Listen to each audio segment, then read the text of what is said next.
Praise the Lord.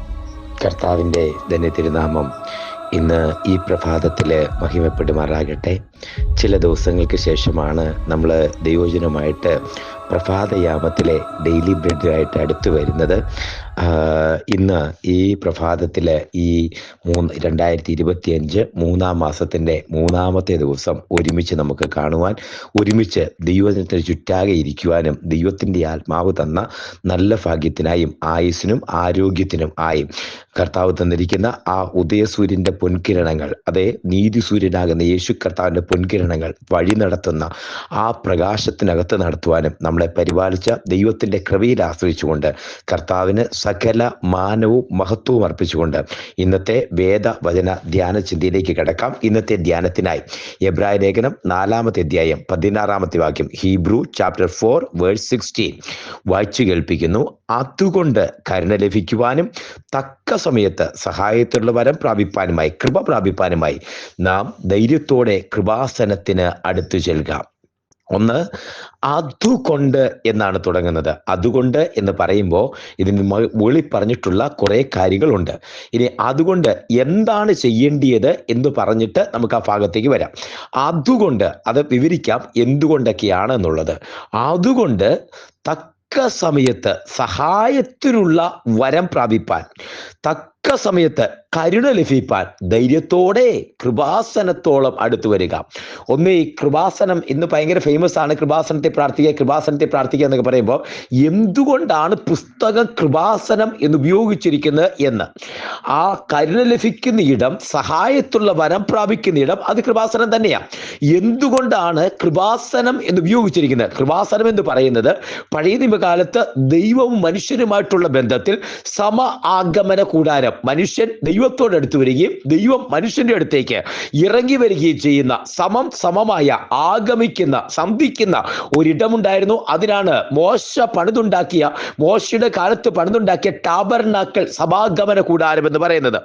ആ സമാഗമന കൂടാരത്തിൽ തന്നെ മൂന്നായി തിരിച്ചിട്ടുള്ള പ്രാകാരം, വിശുദ്ധ സ്ഥലം, അതിവിശുദ്ധ സ്ഥലം. അതിന്റെ അതിവിശുദ്ധ സ്ഥലത്ത് ദൈവത്തിന്റെ ഷെക്കേന അല്ലെങ്കിൽ ദൈവത്തിന്റെ മഹത്വം വസിച്ചിരുന്ന ഒരിടമാണ് കൃപാസനം.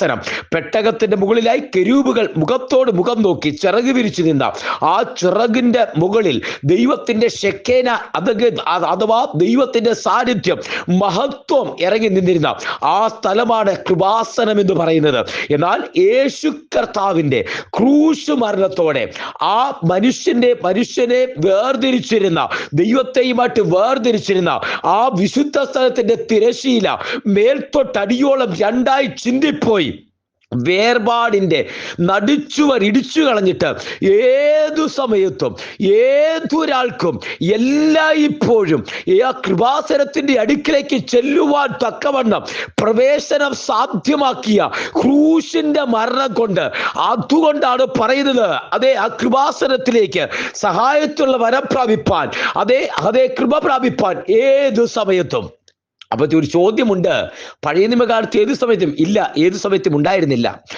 ആണ്ടിലൊരിക്കൽ മഹാപുരോഹിതൻ മാത്രം തന്റെയും ജനത്തിന്റെയും പാപപരിഹാരത്തിനായി കാളക്കുട്ടിയെ യാഗം കഴിച്ചിട്ട് ഒരു കയ്യിൽ രക്തവും മറുകൈയിൽ ധൂപവുമായി ആ കൃപാസനത്തിന്റെ അടുത്തേക്ക് ചെല്ലുമ്പോൾ അവൻ പാപം ചെയ്തവനാകരുത്. പാപം ചെയ്തിട്ടുണ്ടെങ്കിൽ ആ അരയിൽ കിടക്കുന്ന നടുക്കെട്ടിനകത്ത് പിടിച്ചു വലിച്ചു പുറത്തേക്കിടും, അത് ശവമായിരിക്കും. പാപം ചെയ്താൽ അവൻ മരണപ്പെട്ടു പോകും എന്ന അർത്ഥം. അങ്ങനെ അത്ര ഭയഭക്തിയോടെ ആണ്ടിലൊരിക്കൽ മാത്രം കയറിയിരുന്ന ഈ സ്ഥലത്തേക്കുള്ള പ്രവേശനം യേശു കർത്താവ് മുഖാന്തരം സാധ്യമാക്കി. അതുകൊണ്ടാണ് ഇവിടെ എഴുതുന്നത്, അതുകൊണ്ട് കരുണ ലഭിക്കുവാൻ തക്ക സമയത്ത് സഹായത്തിലുള്ള വരം പ്രാപിപ്പാൻ ധൈര്യത്തോടെ കൃപാസനത്തോളം അടുത്തില്ല. അത് ബൈബിൾ ഭാഷയിൽ പറയുമ്പോൾ മുകളിലത്തെ വാക്യം പറയുന്നുണ്ട്, ആകയാൽ എന്ന് പറയുന്നതിന് മുമ്പ് ദൈവം ഒരു സ്വസ്ഥത നമുക്ക് വേണ്ടി വെച്ചു, കൃപാസനത്തിന്റെ അടുത്തേക്ക് സ്വർഗത്തിലേക്കുള്ള പ്രവേശനം നമുക്ക് ലഭിച്ചു എന്ന് പറഞ്ഞിട്ട്, ആകയാൽ ആകാശത്തിൽ കൂടി കടന്നുപോയ ശ്രേഷ്ഠ മഹാപുരോഹിതൻ നമുക്കുള്ളത് കൊണ്ട് പാപമൊഴികെ പുരോഹിതൻ നമുക്കുള്ളത് കൊണ്ട് നാം നമ്മുടെ സ്വീകാരം മുറുകെ പിടിച്ചുകൊള്ളുക. യേശു കർത്താവിനെ കുറിച്ചാ നമുക്കുള്ള മഹാപുരോഹിതൻ, അത് യേശു കർത്താവ് എന്ന മഹാപുരോഹിതൻ നമ്മുടെ ബലഹീനതകൾ സഹതാപം കാണിപ്പാൻ കഴിയാത്തവനല്ല, പാപമൊഴികെ സർവത്തിലും നമുക്ക് തുല്യനായി പരീക്ഷിക്കപ്പെട്ടവനത്രേ.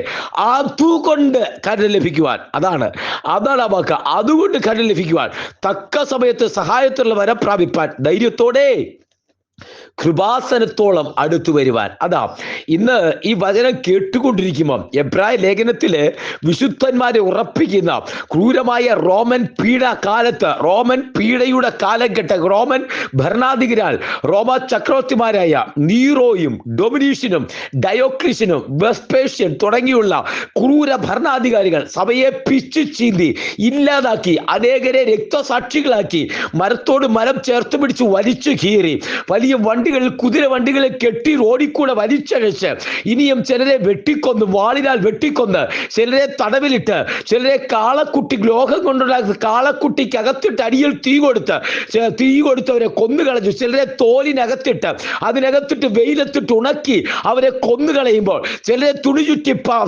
അതിനകത്ത് എണ്ണ ഒഴിച്ച് പന്തം പോലെ കത്തിച്ചു കൊന്നുകളയുന്ന ഒരു കാലഘട്ടത്തിനകത്ത് വിശ്വാസ ജീവിതം തരിപ്പണമായി താറുമാറായി പോകുമെന്ന് അങ്ങനെ നോക്കുന്ന സമയത്ത് എബ്രായ ലേഖന കർത്താവ് ഉറപ്പിക്കുകയ ഒരു മഹാപുരോഹിതനുണ്ട്.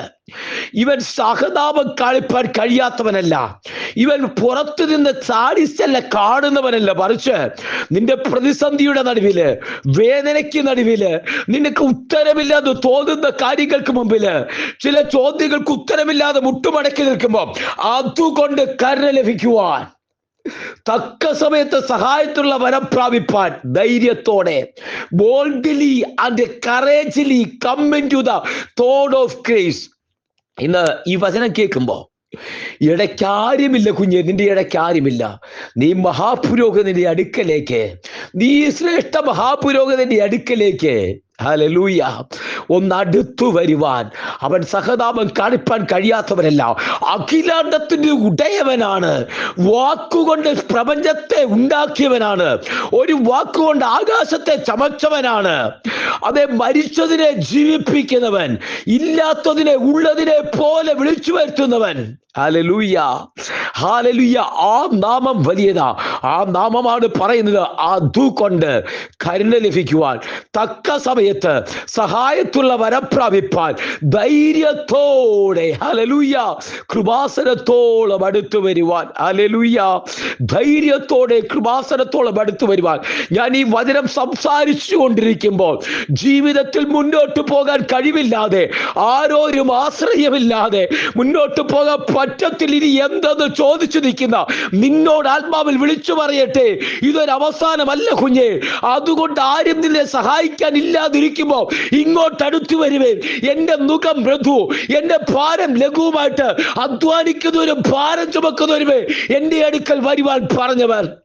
ഹല്ലേലൂയ. നിങ്ങൾക്ക് ആശ്രയമില്ലാതെ പോകുമ്പോൾ ആശ്രയിക്കാൻ ഒരുവൻ ഉണ്ടെന്ന് പറഞ്ഞവർ, ലോകത്തിലെല്ലാരും കൈവിടുമ്പോൾ ഞാൻ ഒരു നാൾ കൈവിടുകയില്ലെന്ന് പറഞ്ഞവൻ, പ്രതീക്ഷയും ആശ്രയമുള്ളവൻ കൈമലർത്തിലെ തള്ളിക്കളയുമ്പോൾ തള്ളിക്കളയാത്ത ഒരുവൻ, അവൻ പറയുക, അതുകൊണ്ട് കരുണ പ്രാപിപ്പാൻ, തക്ക സമയത്ത് സഹായത്തുള്ള വരം പ്രാപിപ്പാൻ ധൈര്യത്തോടെ കൃപാസനത്തോളം അടുത്തു വരുവാൻ. ഇന്ന് എന്നെ കേൾക്കുന്ന പ്രിയരെ, ദൈവ കൃപാസനത്തോളം ഒന്ന് അടുത്തു വന്നാട്ടെ. ഈ കൃപാസനത്തിനകത്തു നിനക്ക് മറുപടിയുണ്ട്, നിനക്കിവിടെ ഉത്തരമുണ്ട്. നീ ചോദിച്ച ചോദ്യങ്ങൾക്ക് ഇവിടെ ഉത്തരമുണ്ട്. നിനക്ക് വേണ്ടിയുള്ള യഹോവയീരേ, യഹോവയുടെ കരുതൽ ഇവിടെയുണ്ട്. യഹോവ എബരേസറായി നിനക്ക് വെളിപ്പെടും. യഹോവ റാഫയായി സൗഖ്യമായി നിനക്ക് വെളിപ്പെടും. യഹോവ സൗഖ്യദായകൻ നിനക്ക് വെളിപ്പെടും. യഹോവ ഇടയനായി നിനക്ക് വെളിപ്പെടും. യഹോവ പ്രകാശമായി നിനക്ക് വെളിപ്പെടും. യഹോവ വാതിലായി നിനക്ക് വെളിപ്പെടും. സത്യവും നീതിയുമായി, നീതി കിട്ടാത്തയിടത്ത് നീതിയായി നിനക്ക് വെളിപ്പെടും. സത്യവും നീതിയും വഴികാട്ടി വഴിയായി നിനക്ക് വെളിപ്പെടും. പ്രകാശമായി ഇരുട്ടിൽ തപ്പിത്തടയുന്നവർക്ക് പ്രകാശമായി വെളിപ്പെടുന്നു. ഹല്ലേലൂയ. ഈ കർത്താവിന്റെ അടുക്കലേക്ക് വന്നാട്ടെ.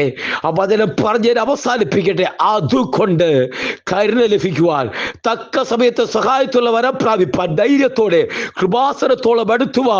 ഇവിടെ യേശു നിനക്ക് വേണ്ടിയുണ്ട്. കർത്താവിന്റെ കരങ്ങളിലേക്ക് സമർപ്പിക്കാം, പ്രാർത്ഥിക്കാം. സ്വർഗീയ പിതാവേ, ഞങ്ങൾ ഈ ജനത്തെ അനുഗ്രഹിച്ച് പ്രാർത്ഥിക്കുന്നു. ഒരുമിച്ച് പാദപീഠത്തിലേക്ക് കൃപാസനത്തിന്റെ അടുത്തേക്ക് വരുന്നു. ജനത്തെ ആത്മാവിൽ അനുഗ്രഹിച്ച് പ്രാർത്ഥിക്കുന്നു. കർത്താവ്, ഈ വചനം കേൾക്കുന്ന സകല പേരെയും പിതാവിന്റെയും പുത്രന്റെയും പരിശുദ്ധ ആത്മാവിന്റെയും നാമത്തിൽ അഭിഷിക്ത അധികാരത്താൽ അനുഗ്രഹിച്ച് പ്രാർത്ഥിക്കുന്നു. കർത്താവേ, ഉത്തരമായ ക്രിസ്തു, ഈ വെളിച്ചമായ ക്രിസ്തു, വാതിലായ ക്രിസ്തു, വഴിയാകുന്ന ക്രിസ്തു, പാത കാട്ടുന്ന ക്രിസ്തു, മുൻപേ നടക്കുന്നവർക്ക് പ്രകാശം പകരുന്ന ക്രിസ്തു. ഹല്ലേലൂയ. കർത്താവേ, ജനത്തിന് മുൻപിൽ പ്രകാശം പകർന്നിരിക്കാൻ നന്ദി പറയുന്നപ്പാ. കർത്താവിന്റെ സാന്നിധ്യം കൊണ്ട് നിറയ്ക്കുന്നു. യഹോവ കൂടിയിരിക്കുന്നതിനായി നന്ദി പറയുന്നു.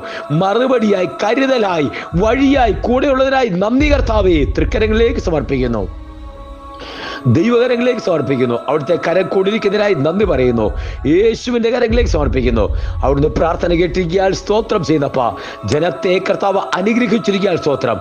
കൃപാസനത്തോളം അടുത്ത് വരുവാൻ വാക്ക് തന്ന കർത്താവ്, അവിടുന്ന് മറുപടി കൽപ്പിക്കുന്നതിനായി സ്തോത്രം അപ്പ. തൃക്കരങ്ങളിലേക്ക് സമർപ്പിക്കുന്നു.